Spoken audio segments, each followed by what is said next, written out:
ತುಮಕೂರನ್ನು ಬೆಂಗಳೂರು ಉತ್ತರಕ್ಕೆ ಸೇರಿಸೋದು ಬೇಡ.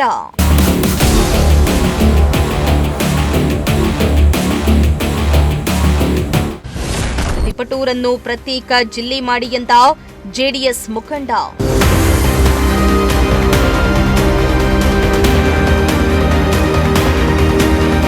ತುಮಕೂರು ಜಿಲ್ಲೆಯನ್ನ ಬೆಂಗಳೂರು ಉತ್ತರ ಜಿಲ್ಲೆ ಮಾಡಿ ಗ್ರೇಟರ್ ಬೆಂಗಳೂರಿಗೆ ಸೇರಿಸುವ ಕುರಿತು ಜಿಲ್ಲಾ ಉಸ್ತುವಾರಿ ಸಚಿವ ಜಿ ಪರಮೇಶ್ವರ್ ಅವರು ಮನವಿಯನ್ನ ಮಾಡಿರುವುದು ಹಾಸ್ಯಾಸ್ಪದ ಎಂದು ಜೆಡಿಎಸ್ ಮುಖಂಡ ಕೆಟಿ ಶಾಂತಕುಮಾರ್ ಆಕ್ರೋಶವನ್ನ ಹೊರಹಾಕಿದ್ದಾರೆ.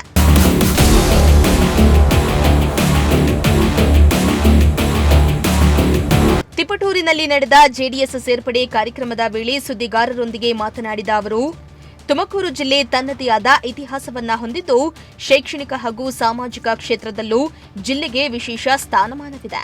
ಸಿದ್ದಗಂಗಾ ಮಠ ದೇಶದಲ್ಲಿಯೇ ಪ್ರಸಿದ್ಧಿ ಪಡೆದಿದ್ದು ತುಮಕೂರು ಕೊಬ್ಬರಿ ಬೆಳೆಯುವ ಪ್ರಮುಖ ಜಿಲ್ಲೆಯಾಗಿದೆ. ಆದರೆ ಪರಮೇಶ್ವರ್ ಅವರು ಜನರ ಅಭಿಪ್ರಾಯ ಪಡೆಯದೆ ತುಮಕೂರನ್ನ ಬೆಂಗಳೂರಿಗೆ ಸೇರಿಸಲು ಮನವಿಯನ್ನ ಮಾಡಿರುವುದು ಸರಿಯಲ್ಲ ಎಂದಿದ್ದಾರೆ. ತುಮಕೂರು ಉಸ್ತುವಾರಿ ಸಚಿವರು ಪರಮೇಶ್ವರ್ ಸಾಹೇಬರು ನಮ್ಮ ತುಮಕೂರು ಜಿಲ್ಲೆನ ಬೆಂಗಳೂರು ಉತ್ತರಕ್ಕೆ ಸೇರಿಸಬೇಕು ಅಂತ ಮನವಿ ಮಾಡಿದರು. ಈಗಾಗಲೇ ಅದ್ರ ಬಗ್ಗೆ ಜನ ಅಭಿಪ್ರಾಯ ವಿರುದ್ಧವಾಗಿದೆ. ಎಲ್ಲರೂ ನಮ್ಮ ತಾಲೂಕು ಸೇರಿ ಇಡೀ ತುಮಕೂರು ಜಿಲ್ಲೆ ಇವರು ದಯಮಾಡಿ ಅದನ್ನು ಅಭಿಪ್ರಾಯ ತಗೊಳ್ಳಿ. ತುಮಕೂರಿಗೆ ವಿಶೇಷವಾದ ಒಂದು ಸ್ಥಾನ ಇದೆ, ಭೌಗೋಳಿಕವಾಗಿ, ಶೈಕ್ಷಣಿಕವಾಗಿ ಮತ್ತು ಈ ಒಂದು ಸಾಮಾಜಿಕವಾಗಿಯೂ ಇವತ್ತು ವಿಶೇಷವಾದ ಸ್ಥಾನ ಇದೆ. ಭೌಗೋಳಿಕವಾಗಿ ತಿಪಟೂರು ಕಲ್ಪತರು ನಾಡು, ಕೊಬ್ಬರಿ ಬೆಳೆಗಾರರು. ಇವತ್ತು ಇಡೀ ಪ್ರಪಂಚದಲ್ಲಿ, ದೇಶದಲ್ಲಿ ಯಾವುದಾದ್ರೂ ಒಂದು ಜಾಗ ಇವತ್ತು ಕೊಬ್ಬರಿಗೆ ಅತ್ಯಧಿಕವಾಗಿ ಬೆಳೆಗಾರರಿರೋದು, ಅದು GI ಟ್ಯಾಗ್ ಬರಬೇಕು ಅನ್ನೋದು ನಮ್ಮದು ಒಂದು ಹೋರಾಟ ಇದೆ. ಜಿಯೋಗ್ರಫಿಕಲ್ ಐಡೆಂಟಿಫಿಕೇಶನ್ ಅಂತ ಕೊಬ್ಬರಿ ನಾಡನ್ನು ಈ ತುಮಕೂರು ಜಿಲ್ಲೆಗೆ ಕೊಡಬೇಕು ಅನ್ನೋದು ಹಲವಾರು ಬಾರಿ ಹೋರಾಟಗಳು ಮಾಡಿದ್ದೀವಿ. ಇದನ್ನು ಮನವಿನೂ ಕೊಟ್ಟಿದ್ದೀವಿ.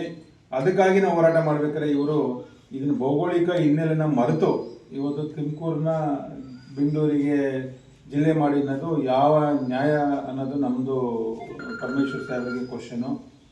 ಮತ್ತು ಸಾಮಾಜಿಕವಾಗಿ ಇವತ್ತು ನಮ್ಮ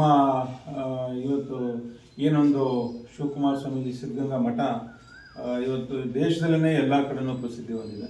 ಇವತ್ತು ದಾರಿ ದೀಪ ಮಕ್ಕಳಿಗಿರ್ಬೋದು, ಅವರಿಗೆಲ್ಲ ಕಣ್ ತೆರೆಸೋಂಥ ಮಠ ಅದು. ಅದಕ್ಕೆ ಅದು ವಿಶೇಷ ಸ್ಥಾನಮಾನ ಇದೆ ತುಮಕೂರು ಜಿಲ್ಲೆಗೆ. ಸೊ ಹಾಗಾಗಿ ಈ ಒಂದು ಕಲ್ಪತರುವಿನ ಹೆಸರನ್ನ ಭೌಗೋಳಿಕ ಹಿನ್ನೆಲೆ ಇರೋದು, ಅದಕ್ಕೆ ಅದು ವಿಶೇಷ ಸ್ಥಾನಮಾನ ಇರೋದು. ಸೊ ಅದನ್ನು ನೀವು ದಯಮಾಡಿ ತುಮಕೂರನ್ನ ಬೆಂಗಳೂರು ಜಿಲ್ಲೆ ಮಾಡೋಕ್ಕೆ ಹೋಗ್ಬೇಡಿ. ನಮಗೆ ನೀವು ಏಕೆಂದರೆ ಇವತ್ತು ತುಮಕೂರು 150 ಕಿಲೋಮೀಟ್ರ್, ನಮ್ಮ ಈ ಒಂದು ತಿಪಟೂರು, ಇವತ್ತು ತಿಪಟೂರು ತಾಲೂಕು 150 ಕಿಲೋಮೀಟ್ರ್ ಇದೆ. ನಾವು ಬೆಂಗಳೂರಿಂದ ತುಮಕೂರಿಗೆ 150 ಕಿಲೋಮೀಟ್ರ್ ತುಮಕೂರು ಬೆಂಗಳೂರು ಅಂತ ಮಾಡಿಬಿಟ್ರೆ, ಬೆಂಗಳೂರು 4 ಜಿಲ್ಲೆ ಅಂತ ಮಾಡಿದರೆ, ಬಹುಶಃ ಎಲ್ಲ 150 ಕಿಲೋಮೀಟ್ರ್ ದೂರದಲ್ಲಿರೋರು ಬೆಂಗಳೂರು ಜಿಲ್ಲೆ ಅಂತ ಮಾಡಿದರೆ, ನೀವು ಒಂದು ಬೆಂಗಳೂರನ್ನ ಒಂದಂತ ಮಾಡಿ ಬೆಂಗಳೂರು ಸೌತ್ ಕರ್ನಾಟಕ ಬಿಟ್ಟು ಬೆಂಗಳೂರು ಅಂತ ಮಾಡಿ ಇನ್ನೊಂದು ನಾರ್ತ್ ಕರ್ನಾಟಕ ಮಾಡಿ ಹಿಂಗೆ ಮಾಡ್ಕೊಂಡ್ಬಿಡ್ಬೇಕಾಗುತ್ತೆ. ಆ ಒಂದು ಪರಿಸ್ಥಿತಿ ಉದ್ಭವ ಆಗುತ್ತೆ. ಹಾಗಾಗಿ ಇದನ್ನು ಜನಾಭಿಪ್ರಾಯ ತಳಿ, ನೀವು ಇದ್ದೀರಿ, ನಿಮ್ಮ ಬಗ್ಗೆ ಅಪಾರವಾದ ಗೌರವ ಇದೆ. ನೀವು ದಯಮಾಡಿ ಜನರ ಅಭಿಪ್ರಾಯ ಈಗಾಗಲೇ ಹೇಳಿಕೆ ಕೊಟ್ಟಿದ್ದೀರಾ. ಅದ್ರ ಬಗ್ಗೆ ನಾವು ತುಮಕೂರು ಜಿಲ್ಲೆನ ಅದನ್ನು ನಾವು ಪ್ರಸ್ತಾಪ ಮಾಡಿಲ್ಲ ಅಂತ ಹೇಳಿದ್ದೀರಾ. ಅದು ಮಾಡಿಲ್ಲ ಅಂತ ಹೇಳಿ, ಮಾಡೋದಿಲ್ಲ ಅಂತ ಹೇಳಿದರೆ ನಮ್ಮ ಎಲ್ಲ ತುಮಕೂರು ಜಿಲ್ಲೆಯ ಜನರಿಗೆ ಇದೊಂದು ಒಳ್ಳೆಯ ಸಂದೇಶ. ಅದಕ್ಕೆ ನಾವು ಕೃತಜ್ಞ.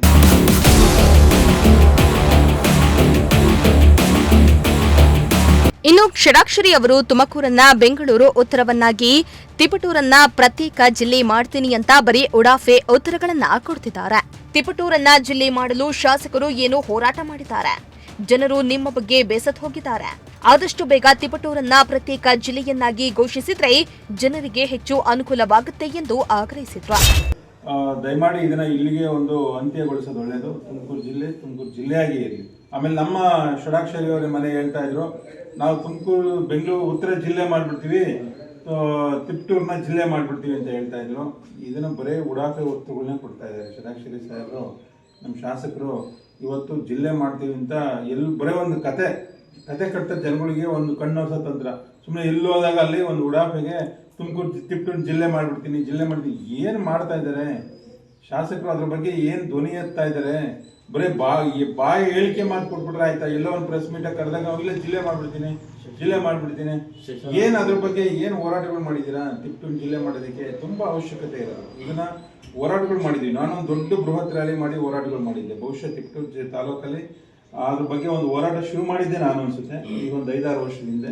ಸೊ ಈಗ ಶಾಸಕರು ಇದನ್ನ ಭರವಸೆ ಕೊಟ್ಟಿದ್ರು, ಜನ ಎಲ್ಲ ಏನು ಶಾಸಕರು ಜಿಲ್ಲೆ ಮಾಡೇ ಬಿಟ್ರು ಅಂತ ತಿಳ್ಕೊಂಡ್ಬಿಟ್ರು. ಇವತ್ತಿನವರೆಗೂ ಒಂದು ಮಾತಿಲ್ಲ, ಎಲ್ಲ ಎಲ್ಲರ ಹೋದಾಗ ಹಿಂಗೆ ಜಿಲ್ಲೆ ಮಾಡ್ತೀನಪ್ಪ ಅಷ್ಟೇ. ಸೊ ಅಷ್ಟು ಮಾಡಿದ್ರೆ ಸಾಕಾಗಲ್ಲ. ಪೂರಕವಾದ ತಿಪ್ಟೂರು ಜಿಲ್ಲೆ ಆಗೋದಕ್ಕೆ ಅರ್ಹತೆ ಮಾಡೋದಕ್ಕೆ ದಯಮಾಡಿ ಏನೆಲ್ಲ ಕಾರ್ಯಕ್ರಮಗಳು ರೂಪಿಸೋದು ಫಸ್ಟ್ ಅದು ಮಾಡಿ. ಎಲ್ಲ ಜನ ಇವತ್ತು ನಿಮ್ಮ ಬೇಸತ್ವಾಗಿದ್ದಾರೆ, ಜಿಲ್ಲೆ ಮಾಡೋದಕ್ಕೆ ಏನು ಅರ್ಹತೆ ಬೇಕೋ ಅದನ್ನು ಫಸ್ಟ್ ದಯಮಾಡಿ ತಿಪ್ಟೂರು ತಾಲೂಕಿಗೆ ಕಲ್ಪಿಸಿ, ಆಮೇಲೆ ನಿಮ್ಮ ಹೋರಾಟ ಶುರು ಮಾಡಿ. ಏನು ಮಾಡ್ತೀರಾ, ಯಾವ ರೀತಿಯಲ್ಲಿ. ಇನ್ನೇನು ಒಂದೇ ವರ್ಷ ಇರೋದು, ಇನ್ನು 1 ವರ್ಷ ಮುಗಿದ್ರೆ ಚುನಾವಣೆ ಶುರುವಾಗ್ಬಿಡುತ್ತೆ. 2021 ಚುನಾವಣೆ, 2027 ಅರ್ಧ ಹೊರಟೋಗ್ಬಿಡುತ್ತೆ. ಹಾಗಾಗಿ ಇನ್ನು 1 ವರ್ಷದೊಳಗಡೆ ನೀವು ಏನು ಪ್ರಯತ್ನ ಮಾಡ್ತೀರಾ ಜಿಲ್ಲೆ ಘೋಷಣೆ ಮಾಡೋದಕ್ಕೆ ನೀವು ಅದ್ರ ಬಗ್ಗೆ ಹೋರಾಟ ಮಾಡಿ, ಜನರ ಗಮನ ಸೆಳೆದು ಮುಖ್ಯಮಂತ್ರಿಯವರಿಗೆ ಯಾವ ರೀತಿ ನೀವು ಒತ್ತಡ ತಂದು, ಯಾಕೆಂದರೆ ಈಗಾಗಲೇ ಮಧುಗಿರಿನ ಶೈಕ್ಷಣಿಕ ಜಿಲ್ಲಾ ಕೇಂದ್ರ ಅಂತ ಮಾಡಿದ್ದಾರೆ. ತಿಪ್ಟೂರಿನ ಜಿಲ್ಲಾ ಕೇಂದ್ರ ಆಗೋದಕ್ಕೆ ನೀವು ಏನು ಒತ್ತಡ ಇರ್ತೀರಾ, ಯಾಕೆಂದರೆ ಅತ್ಯಧಿಕ ಅವಶ್ಯಕತೆ ಇದೆ. 150 ಕಿಲೋಮೀಟ್ರು, ಈಗ 75-80 ಕಿಲೋಮೀಟರ್ ನಾವು ತಿಪ್ಟೂರಿಂದ ಇದ್ದೀವಿ. ಎಲ್ಲ ರಂಗದಲ್ಲೂ ನಾವು ನೊಂದೋಗಿದ್ದೀವಿ. ಯಾವ ಕ್ಷೇತ್ರದಲ್ಲೂ ತಿಪ್ಟೂರನ್ನ ಕಡೆಗಣಿಸಿದ್ದಾರೆ. ಇನ್ನು ಈ ವೇಳೆ ಜೆಡಿಎಸ್ ಜಿಲ್ಲಾ ಕಾರ್ಯದರ್ಶಿ ಶಿವಸ್ವಾಮಿ, ನಗರಾಧ್ಯಕ್ಷ ರಾಜು, ಸುದರ್ಶನ್, ಸಂತೋಷ್ ಸೇರಿದಂತೆ ಹಲವರು ಹಾಜರಿದ್ದರು.